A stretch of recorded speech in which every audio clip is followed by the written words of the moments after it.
let's talk about Twilight. So some of you have asked me to watch pitch meetings before. I've watched one, it was the Mulan one, and I didn't like it, but mostly because I was feeling really defensive about the new Mulan, because I was feeling really defensive about people getting on her for being a Mary Sue, but whatever. That's a whole nother thing, and we can talk about it in the comment section if you want to, but not in this video. But that said, I've recently read Midnight Sun, and I really tried to read Life and Death, but I didn't get through it. And I rewatched Twilight, recently being like a few months ago. I actually have my reaction video to Twilight on my Instagram, so if you want to check that out in the highlights, you can go there. Had a great time watching it, but like really understood why it was so horrible. So I think this will be pretty funny to watch. And I also have my own Twilight pitch meeting, not a pitch meeting, just a pitch for you guys and Netflix after. So, you have a movie for me? Yes, sir, I do. It's based on a book series about vampires. Oh, vampires are extremely cool. Yeah. Not these ones, though. Oh, they're not? No, they're not. You know how vampires, like, turn to dust when they're exposed to sunlight? Yeah. Well, these ones sparkle like beautiful little diamonds. Okay, what about mirrors? Do they, like, show up in mirrors? Yep, these ones certainly do, sir. They That seem was to a be quite stupid amused thing by them in certain anyways, instances so. as well. Wow, okay, do they do, like, the Quite basic amused. vampire thing of sucking blood out of people? No, these ones try not to. They call themselves vegetarians. Oh, okay. Most of them go to high school. I gotta say, I'm not loving this concept so far. Well, the books have sold millions of copies to brand-loyal preteens with disposable income. Okay, I gotta say, I'm loving this concept so far. I thought you might. So what happens with these sparkly bad boys? Well, the movie's gonna follow this girl, Bella Swan. Oh, and what's she like? What do you mean? Like, what's her character? What's her personality? Nothing. Oh, no, she doesn't. That doesn't apply here. What? Yeah, no, she's just as plain as can be, so the girls in the audience can just transpose their personalities onto her. Oh, okay, yeah, that's smart. Yeah, so she's just the blankest slate you can imagine. Aren't the other characters gonna find her boring, though? No, they're all gonna freak out when she walks into a room like she's the greatest thing ever. Oh, they are? Yeah, like at the beginning of the movie, she's starting at a new school, and all the guys are all over her, and all the girls are like, oh my god, hi. Wow. So anyway, then she's Wow, gonna find out wow, about this family wow. called the Cullens that go to her high school, and they're all secretly Okay, vampires. I still have a crush on all of the Cullen boys. All of them. I love them. Carlisle is weird though. Look Not like they're Carlisle. high school age? No, they're all clearly in their 20s. So why go to high school? To blend in. Do they blend in? No, they No. don't. Seems like it'd be better Oh. for vampires to not go to high school. What if a student gets a paper cut? Oh, well, then it would be over for sure. Right, so, Just so for why Jasper. do they go to high school? Because that's where the main character spends her time, and I need them to interact. Oh, yeah, okay, gotcha. That's all you had to say. So anyway, Bella develops this romantic thing with one of the vampires, this guy Edward Cullen. How does that start? Well, she walks into class, and he looks like he's about to vomit, so that, really kicks things off. Oh, romantic puking is tight. Yeah, so then he's like super Tight. rude to her, and he stares at her like he pooped his pants, and he's trying to see if she noticed. Undeniably romantic. It is, so obviously they fall deeply in love with each other. Because of the poop stares and the meanness? Yeah, and also he saves her from being pancaked by a van and then gaslights her about it ever happening. So Right. does she find out that he's a vampire? Yeah, eventually she figures it out. How does she do that? She Googles it. Oh, characters That- learning stuff via search engines. That's one of my favorite things to watch. It is very cinematic for sure. So then she confronts him about it. She's like, yeah, I know you're a vampire. And what does he say? Well, he's like, you should... So if you watch my reaction on my story, one of the things that I say, or my highlight rather, one of the things that I say, I think, is like, when I was watching it and Bella Googles vampires, I'm thinking to myself, is everybody not just like born with the basic knowledge of vampire mythology? Or is that just me?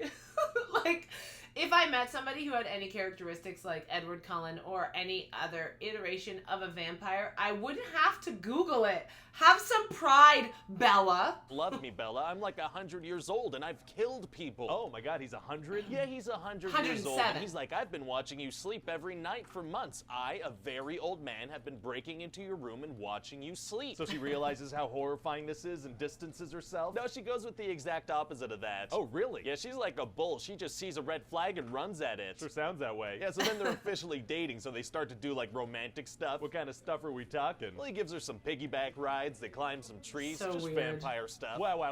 There's also Wow, this guy, wow, Jacob, wow. right? And he's not gonna do much in this movie, but in the next one, he's gonna be a werewolf. Oh, interesting. Yeah, and there's gonna be a love triangle, because this guy has visible abs, so that automatically makes him a love interest. Very cool. And if we're lucky, fans will like take sides, you know? Some will be Team Edward, some will be Team Jacob. My thoughts exactly, sir. There's gonna be a huge debate Yeah, over Anybody which one who's of these Team two Jacob monsters is gets to hook up with a teenage stupid. girl. Wow, now that you phrase it like that, I hate it to my very core. Whoops. Whoopsie. But anyway, eventually it's going to turn out that he Whoopsie. was never in love with her. He was just kind of like in love with their unborn child. What? Yeah, eventually when she gets pregnant, he's going to be like, oh, I am vibing with that fetus. That's my girl right there. Oh my God. So anyway, back to this movie, Bella's going to get to know my Edward's God. family and go play vampire baseball. I'm sorry, I thought you said vampire baseball, but that's one of the dumbest things I've ever heard. So Find me one single person on this planet who didn't enjoy that scene, and I will show you a liar. say. Vampire baseball. Baseball with vampires. Oh, I did hear correctly. Okay, carry on. Yeah, so they do that for a bit, but then because something should probably happen in this thing, some bad vampires show up. Uh-oh, what's their deal? Well, this one vampire, James, becomes obsessed with Bella, like, right away. How come? Because she's the main character. Right. Yeah, so we find out that this James guy is, like, the deadliest not vampire there actually is. He's why, gonna stop guys. at nothing to get what he wants. Well, sounds like it's gonna be tough to stop him. Actually, it's gonna be super easy. Barely an inconvenience. Oh, really? Yeah, see, they have, like, a little scuffle with him in a dance studio, and then his head pops clean off. Oh, well, good. So then they go to prom, and Bella's like, turn me into a vampire, you coward. And he's like, no, it's the first movie. I can't do that yet. You definitely want to save that for later. Yeah, and then it just kind of ends. So what do you think? Well, it sounds like we're going to be able to manipulate teenage girls into giving us money, so I'm happy. Great. Although I do kind of feel bad for whoever we end up casting as Edward Cullen. Yeah, it is going to be tough to book any badass movie roles after being known as the sparkly vampire dude. That's Hey guys, funny. it's Ryan here. Hope you liked that pitch meeting. I Over did 100 like episodes of it. pitch meeting on the channel that you could check out. I also have some other videos on there, so click around. Maybe I will later. You guys can tell me if you want me to click around. That was funny. I feel like... Let's talk about Twilight a little bit here. I first got Twilight for Christmas when I was 16. So I was like prime age demo, you know? I was like, I'm just a kid and my life is a nightmare. I'm just a kid and I know that it's not fair, but Edward Cullen is really hot and I can read about him and pretend that he's gonna be my boyfriend, you know? So obviously I loved it. And this is what happened. I get the book, right? And I'm not a big reader. So I'm reading this book. And this is how fast I read it. I read it so fast. And I was obsessed. I loved it. I could not wait for New Moon. So I bought New Moon in hardcover. And I didn't have that hardcover money. I didn't have it. But for Edward, I would do it. So I get New Moon. And Edward left. And I didn't read the rest of the series until the movies were coming out, and then I listened to them. The next time I actually physically, with a book in my hands, read Twilight was when I recently read Midnight Sun. And it really got me thinking about a lot of different things. Also, there was a very, very interesting YouTube video essay about how, like, we all owe Stephanie Myers an apology. And I think the person who did that video was right. I can't remember who it was, but I'll try and find it, and if I find it, I'll, put the thumbnail here and link it in the description. But basically that video said Twilight is wish fulfillment for girls. And that's essentially why it's looked down on, because society hates teenage girls. It is like Fast and the Furious, I think, was the comparative example that she uses. Equally dumb, but it's for boys, so we don't look at it as dumb in the same way. And yo, this girl is totally right. Like, The Rock, love him, rips a cast off his arm, you know? Like, it's just so stupid. It's so stupid. And like, they defy the laws of physics. They just do crazy stuff, but it's totally accepted. And so why is the crazy stuff that happens in Twilight not accepted? And the conclusion that this girl came to is that basically there was so much vitriol towards Stephanie Meyer in Twilight because it's for women and girls, and specifically teenage girls, which society just loves to hate. Anyways, if you didn't know, the Twilight Saga comes out, right? And then Life and Death comes out as a 10th anniversary. And everybody except for Bella's parents are gender swapped. It's actually quite interesting, though I hit a wall in that book and I haven't finished it because the Carlisle chapter is so boring. Up to that point, it was interesting. I could see how, like, flipping the world in that way, like, everybody was gender swapped except for Charlie and Renee, which I would have really enjoyed seeing, but I read some things about why Stephanie Meyer didn't gender swap the parents, and that kind of made sense. Midnight Sun came out this year, and it is Twilight from Edward's perspective, and it actually had some really great moments. So these three books, Life and Death, Twilight, and Midnight Sun, gave me an idea. Because I've listened to all of the Twilight books more than once, I understand that the reason Bella was so bad at being human is because she was essentially born to be a vampire, which I think reframes a lot of the story if we think about it that way. I also think that if there was a slight adjustment to how the vampires looked, instead of being sparkly, somehow be like, I don't know if reflective is the right thing, but I don't know. My interpretation was more that their skin was like diamonds, right? And diamond is only sparkly when it's cut. And I don't know how light really works moving through a diamond or whatever, but I think that it could have been a little bit different and it would have been way more accepted. And I think for my pitch to Netflix, I would add that. I would add maybe of a more like reflective or glint or something like that, but not sparkles, because that diamond wise, like if a diamond is cut flat, it doesn't sparkle, right? I don't know. Some sciencey people tell me if I'm right or wrong. So that's one thing I would change. The next thing I would change is I would add into the vampire mythology of the Twilight universe that when you become a vampire, you get a soulmate. And this is why Rosalie found Emmett, and this is why Jasper and Alice found each other, and Esme and Carlisle found each other.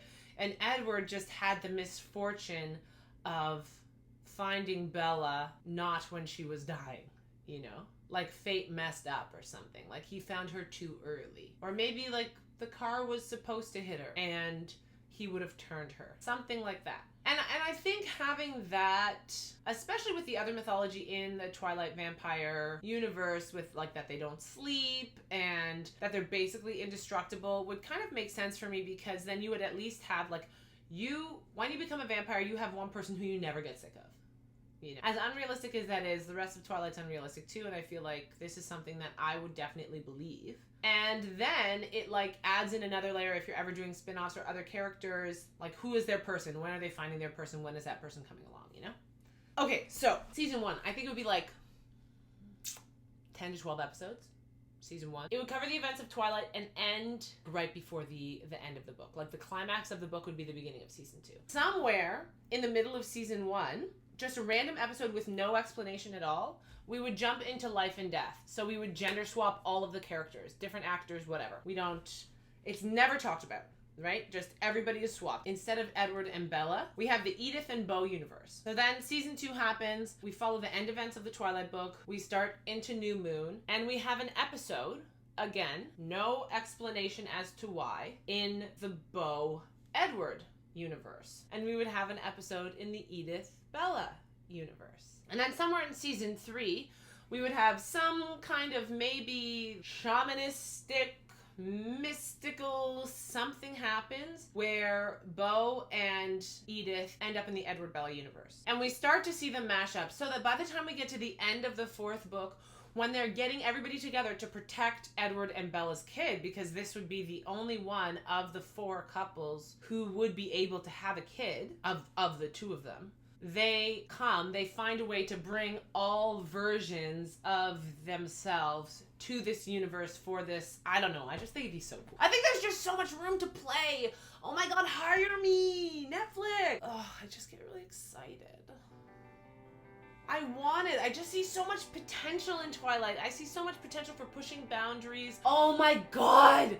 And Jasper and Alice. How come I don't have a Jasper Alice book? Like the information we get on Cam in Midnight Sun and how like he was chasing Alice and Alice's maker turned her so that he wouldn't get her. Like I want to know more about that. I want to know more about Jasper's backstory. And I think in the TV show, Alice should be black because I'm pretty sure Jasper was a Confederate officer. Okay, I'm gonna stop rambling at you guys now. I'm gonna let you go. But I want to know what you think of my idea. If you have anything to add to it, if you have anything that you think would make it better, please let me know in the comment section. Also, please forward this to your Twilight friends because even if you're not a Twilight person, you know, I want to talk to Twilight people about this. I hope you had fun watching this with me and hearing me rant about sparkly or not sparkly vampires. And if you want to read a book with a vampire that doesn't sparkle, there is one who gets introduced in my second novel, Dominion Required, that came out not too long ago. My first novel, Magic Required, is also available pretty much at any major distributor, just like Dominion Required is. Let me know if you've read it. I'd love to talk to you about it. And until next time, may the force be with you. Live long and prosper, and I'll be back. Something was off, yet it was also familiar. Sure, I feel weak, but something is missing, I thought, as I exited the station. I'm missing something. What could it... Lachlan? Said a familiar voice behind me. I froze, and my heart started to pound in my chest. Lachlan, is that you? The Eastern European accent was gone, but then again, my accent was gone too. Well, for the most part. All the same, I would have known her voice anywhere. I turned slowly on the spot. Full lips broke into a smile that reached all the way to her bright brown eyes. Long dark hair cascaded over her shoulders. It was longer than the last time I'd seen her, but that had been 5 years ago. Zamila, I said.